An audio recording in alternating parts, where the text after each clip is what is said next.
Okay, good morning, dear students. I hope you are doing fine at home. So now today this is our first history class, class 11. So before that, I'd like to welcome all the class 11ers. And now today I'm going to start this chapter, the first chapter. But before I go ahead with this lesson today, I'd like to brief you on the syllabus. So I hope you all got the link. The school has already sent you the link for the new syllabus.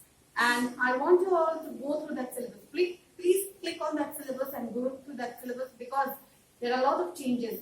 The chapters have been reduced. Actually, there's one chapter which has been reduced from world history. All the other remains the same. But again, the subtopics from the chapter, it has been reduced. Okay, so for example, from chapter 1, growth of nationalism, this is what I'm going to do today. From growth of nationalism, there are no changes. There are two topics: Swadeshi movement, revolutionary nationalism. We have to do this. But from the second chapter, again, you have emergence of the colonial economy. Here, again, first topic, it has been reduced. Second topic is there. Third topic, it has been removed. And again, you have to do the fourth topic. So this way, from most of the chapters, few topics, it has been removed. Okay? So, today, we will do this chapter, growth of nationalism. If you don't have your books, please, I want you all to listen carefully. Please listen carefully and don't worry, I'll be sending you notes. Whatever we do in the class, whatever we do, I'll be sending you notes of all those classes. Okay, so you need not worry about that. So if you don't have your books, but just pay attention, just listen. So the first chapter we'll be doing is the growth of nationalism. What do you understand by the term nationalism?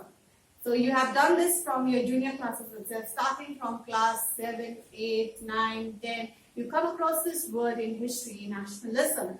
So nationalism means what? A love for your country, the feeling of patriotism, the patriotic feeling towards your country. Okay, so the growth of nationalism. So now, there was a growth of nationalism in India. So there were a lot of leaders, a lot of reformers who came up with this feeling of nationalism. And now what they wanted was, they wanted to free India from the British rule. So what they wanted to do away with slavery. Now the Indians were like slaves, okay, in the hands of the British. So what they wanted was, they wanted to do away with slavery, or let's say they wanted to do away with the British rule, and now they were looking forward for independence or freedom. Is that clear? So here the first chapter, growth of nationalism. Here there were leaders like Surendranath Banerjee, Mahadev, Govind Ranade, Gokhale, and there were many other leaders who were fighting for freedom, who were looking forward for nationalism. They were looking forward for freedom and independence. Okay, free from the bondage of slavery. Now, another important personality was Rabindranath Tagore. So, Rabindranath Tagore also, he played a very important role in the growth of nationalism. And another reformer, social reformer, Raja Ram Mohan Roy. You must have heard about Raja Ram Mohan Roy, a social reformer. We did this in class 8. So Raja Ram Mohan Roy, he was a social reformer and he also played a very important role in this growth of nationalism. So at that time, the Governor General of India, so it says here, in 1823, the acting Governor General, Adams, he issued a press ordinance. So what is press ordinance? O-R-D-I-N-A-N-C-E, ordinance. Ordinance is a temporary law, just a temporary law. Okay, just the law which is there for some time. So the governor at that time, the Governor General of India at that time was Adams. So he passed a law, just a temporary law, saying that the press, they were not supposed to publish anything against the British government. Okay, so the Indian press, the press which was there in India, they were not allowed to publish anything against the British government. So when this press, when the ordinance was passed, then it was Raja Ram Mohan Roy who sent a memorial. Memorial here it means a petition. A petition was sent to the Supreme Court And again, there were two petitions. One petition was sent to the Supreme Court, and the other petition was sent to the King in Council in London, saying that this freedom of press should be given to the Indians. Okay, so to do away with this ordinance. Again, I'll repeat, Raja Ram Mohan Roy, he was one of the social reformers. He played a very important role in this growth of nationalism. So what he did was, when the Governor General of India, Adams, he issued this ordinance, a temporary law, just for the Indians, so that the newspaper would not publish anything against the British. Then this ordinance, now Raja Ram Mohan Roy, what did he do? He sent a memorial, he sent a petition to the Supreme Court, as well as a petition was sent to the King in Council in London to do away with this law, so that the Indians, they would be free to use the press. Then this petition of Raja Ram Mohan Roy, it was not heard by both, neither by the Supreme Court, neither by the King in Council in London.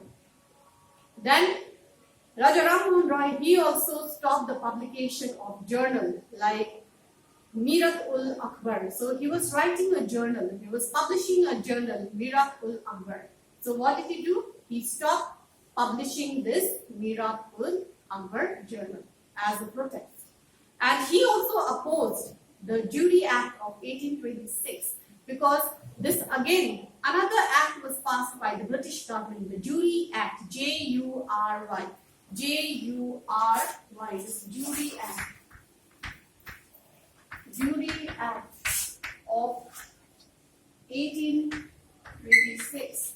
So this Jury Act of 1826 was passed by the British government, and according to this Jury Act, what happened was, now this introduced discrimination, religious discrimination.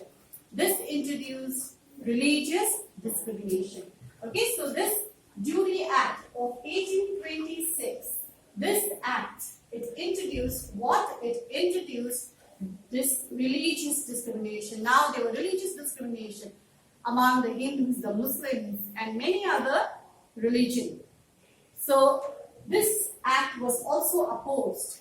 So Raja Ram Mohan Roy, he was totally against this act. He wanted to do away with this act, which was passed by the British government. And the agitation, it was partly successful, and amended Indian Jury Act was ultimately passed in August 1832. So when this act was opposed by Raja Ram Mohan Roy, so Raja Ram Mohan Roy, partly he was successful, because there were changes made in this act, and there were amendments made in this act, and a new act was passed. Okay, so there were changes in this act, and this new act was passed again in another year in 1832. Okay, which made changes. So there were changes which was made in this act in 1832. Then, so partly it is said that Raja Ram Mohan Roy was successful. The political agitation line had been continued by young Bengal groups. So now there were young people, they were young, let's say, the students, university students, they were young masses who got involved in this agitation. And beside this young Bengal, the associates of Raja Ram Mohan Roy. So Raja Ram Mohan Roy, he had associates. So even the associates of Raja Ram Mohan Roy, they took part in this agitation. Okay, so here the young Bengal group, the young people, they also participated in this agitation against the British, and the associates of Raja Ram Mohan Roy also participated in this movement. I hope so you are clear with this paragraph. Now we move on to the next. Now different political organizations were thus formed in different parts of India between 1830 to 1885. So they were between this period. So just imagine between this period, 1830 to 1885. Okay, between this parties which were formed, okay, between this 30 to 85.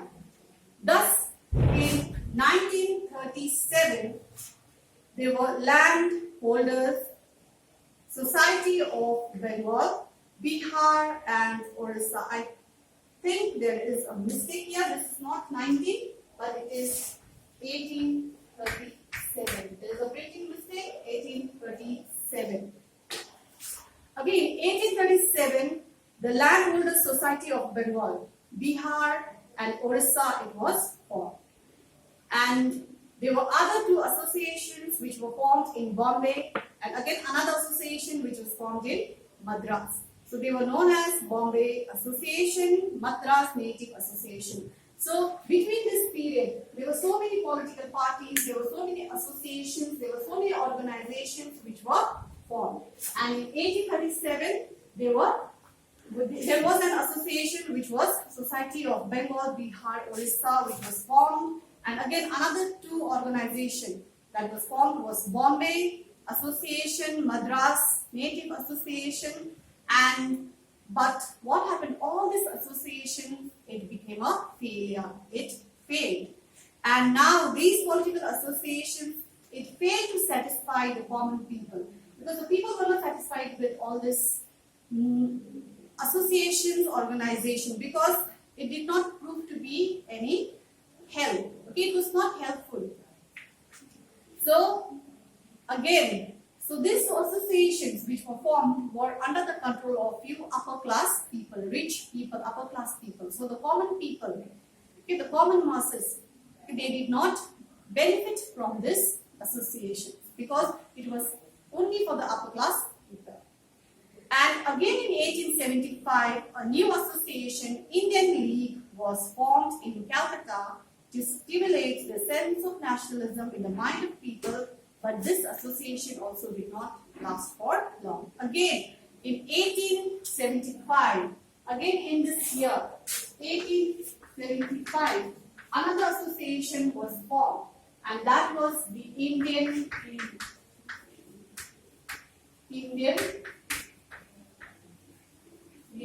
So Indian League Association, it was formed in 1875. But again, this was formed where? This was formed in Calcutta. But again, what happened? This did not satisfy the people. Okay, so this also, it did not last long, and it was just for few months. Then again, by 1880, now, then again in the year 1880. So we come to the year 1880. Now, this year, 1880, the political leaders of different states, they felt the need for an all India organization. So in 1880, all the leaders, they came together and they wanted to have a big organization for the whole of India. Not small, or not like organization in Bombay, Madras, Calcutta, but for the whole of India, they wanted a big organization. And it was Surendranath Banerjee. He organized a meeting on the Indian National Conference of Calcutta in 1883. So in 1883, a meeting was organized in Calcutta by Surendranath Banerjee, S.N. Banerjee.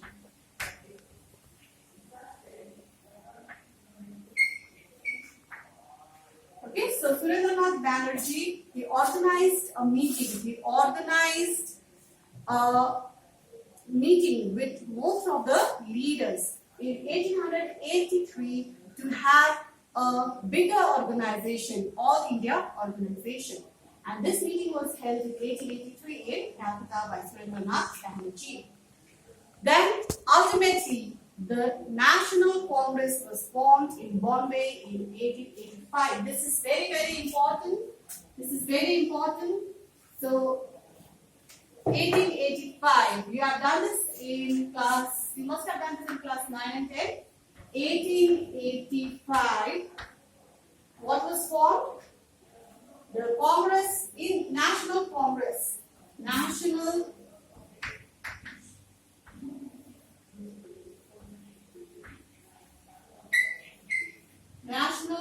Congress was formed, and this was formed where in this was formed in Calcutta. Okay, so the National Congress was formed in 18. You have to remember this date, this year, 1885. National Congress was formed in Calcutta. Okay, and this now National Congress became the vanguard of India's struggle for freedom. So this Congress, it became the vanguard of the national, or let's say the freedom struggle movement. Clear to you, everyone? So please, you have to remember, this is very important. This is very important. Okay, the date 1885, where National Congress was formed in Calcutta.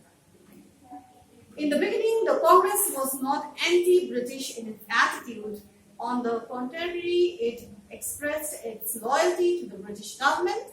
The members had undoubted respect for British liberalism and justice. Now, in the beginning, this Congress, they were not anti-British. They were not against the British. They were very loyal towards the British. They were very friendly towards the British, and they had respect for the British rule, and they had respect for the justice of the British. So in the beginning, this Congress, they were not anti-British. They were not against the British. They were loyal towards the British, and they believed and they had faith in the British. In the initial stage, many government officers attended the meeting of the Congress, drafted the resolution, and took part in the deliberation. So here, many of the British also, they participated in the meetings of the Congress in the initial stage. In the beginning of the meeting, so when the first meeting of the Congress was held, even most of the British members, most of the British delegates, they took part in this meeting. Okay, they supported this meeting. They drafted the resolution also. And during the second session at Calcutta, again another meeting was held at Calcutta in 1886. That time, Lord Dufferin, he received some of the delegates as distinguished visitors to the capital and even entertained the delegates at the garden party. So, in the beginning, first session of the Congress, again the British also, they took part in this meeting. Okay, they took part in this to draft the resolution. In the second session also, which was held in Calcutta in 1886, here also, the Viceroy himself, they took part, and he also entertained the delegates, okay, the members of the Congress and the garden party. So this way, so the Congress and let's say the British, okay, they were very friendly at that time. In the beginning, the Congress, the National Congress and the British, they were very friendly. Okay, they were very friendly, and the Congress had respect towards the British and believed they were very loyal to the British. The British also, they took part in the meetings, they took part in drafting the resolution of the Congress. But what happened slowly, gradually, the attitude towards the Congress changed. So the British changed its attitude towards the Congress after the second and the third session of the Congress. So after the first session, the British also participated. They were very happy with the Congress. The Congress was very happy with the British. Second session also, the Viceroy Dufferin himself, he received some of the delegates and even entertained the delegates at the garden party.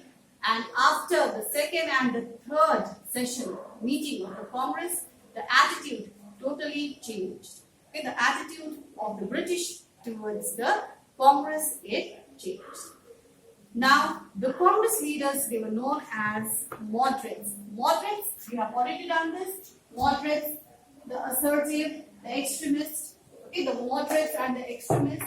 So, moderates.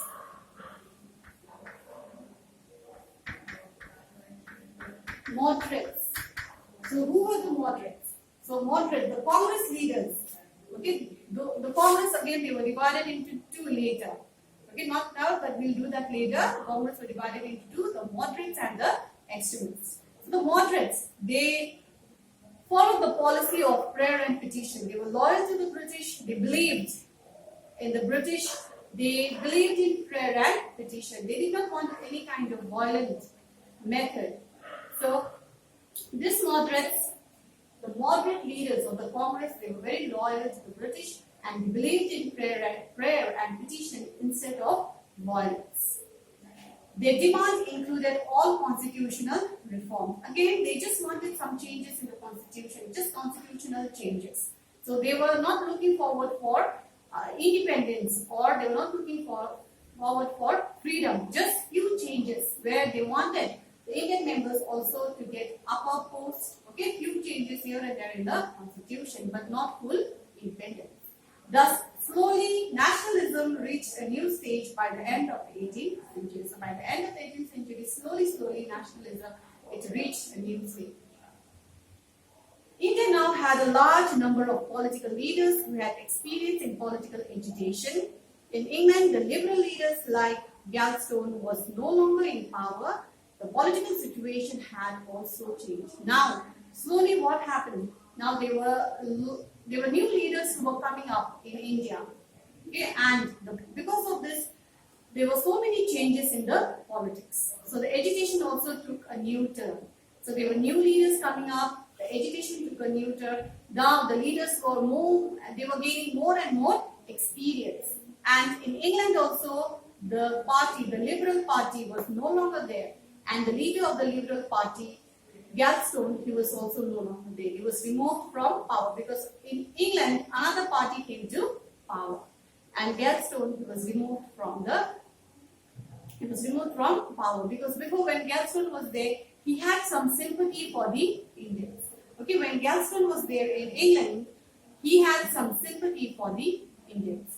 But when Gladstone was removed from power, what happened? There were changes in the political situation in India as well. The new ruling group had no sympathy for opinion of the Indian people. They even tried to undermine those nominal concessions which had been conceded to the Indian people in the earlier period. Now, when the new government came to England, now there were changes in India also. This new government had no sympathy for the Indians. And before, whatever concession was given to the Indians, that was also taken away by the British government. Moreover, the increasing revolutionary tendencies in Maharashtra, Punjab, Bengal became a serious concern to the British government. Now, what was happening in these provinces, Maharashtra, Punjab, Bengal? There were revolutionary activities. Now, the mass had become very, very violent. Now, they were into revolution. So, because of this created now fear and tension in the minds of the British government. Because Maharashtra, Punjab, Bengal, this region had become very, very violent. The people, they were not happy with the British. So, they wanted to do away with the British rule. Okay, what concession they were getting also, it was taken away by the British. So, what they wanted? They now wanted some changes in the government. They were not happy with the British government. So, the British, now these areas had become very, very violent. There were terrorist activities, revolutionaries. Okay, so British, they were very, very concerned in this area. The situation became very critical when Lord Curzon, you have heard about him, Lord C-U-R-Z-O-N.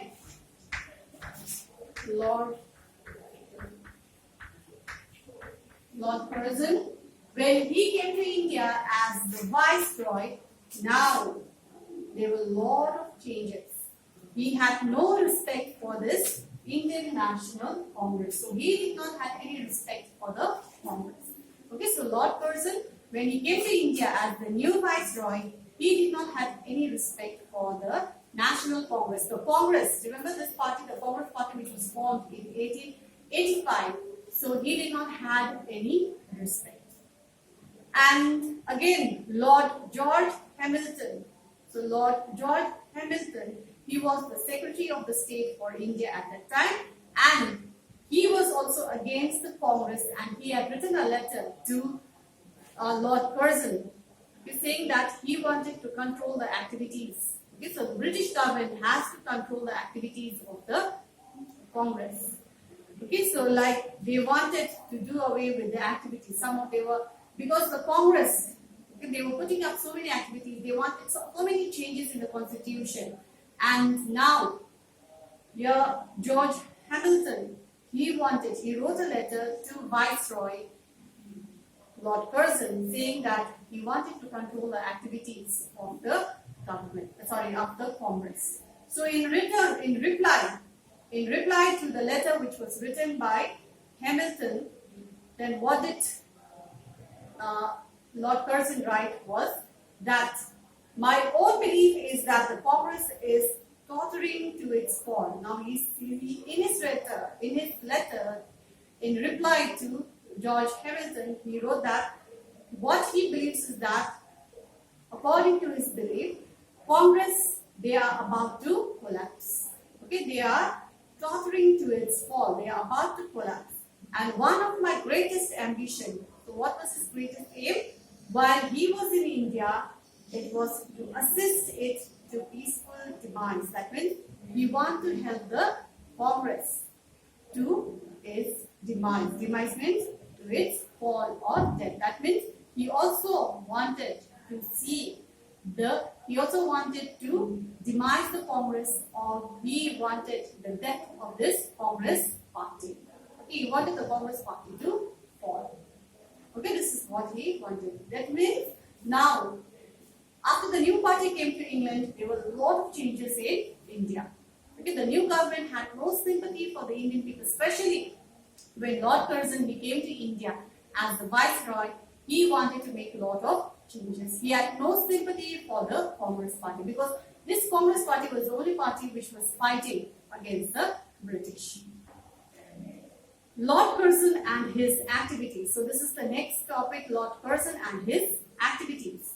So Lord Curzon then wanted to crush this body. This body means Lord Curzon, he totally wanted to crush the Congress, because Congress was the vanguard of political agitation in India. Because Congress was the only party which was there, okay, like a vanguard to guard, to support the political agitation in India. A confrontation between Lord Curzon and the educated middle class nationalists were inevitable. That means now neither the Congress wanted to have a talk with Lord Curzon. Lord Curzon also did not want to have any talk with the National Party. Okay, the Congress. Okay, so they did not want to come to any compromise. They did not want to have a settlement. And this eventually took place in Bengal, where the leaders were more assertive and where Lord Curzon was at his offensive worst. Okay, so I'll stop here. And tomorrow, in the next class, when we meet, again, I'll continue with the activities of Lord Curzon. So before that, just quickly what we did today, we did about the growth of nationalism, how there were leaders like Surendranath Banerjee, Raja Ram Mohan Roy, then Gokhale. There were many leaders who played a very important role, especially reformers like Raja Ram Mohan Roy. He even appealed to the court, not only in India but also to the court in London, saying that the press should have the freedom to publish anything. Okay, and there were so many associations which came up here from again 1830 to 1885, and in 1885 the Indian National, let's say the National Congress was formed, and this was the vanguard of the political agitation in India. Okay, and they were when new party came to England, there was a lot of changes in India. So this new party had no sympathy for the Indians, especially Lord Curzon had no sympathy at all for the Indians.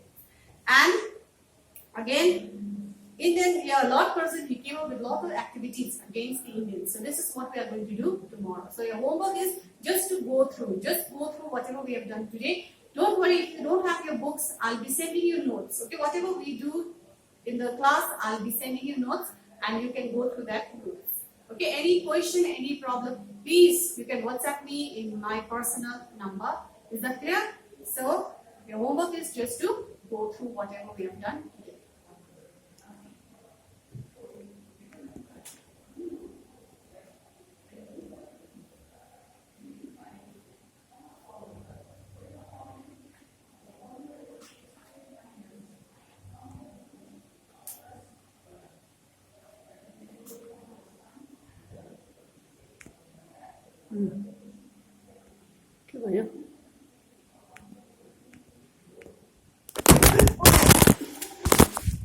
ये फेरि video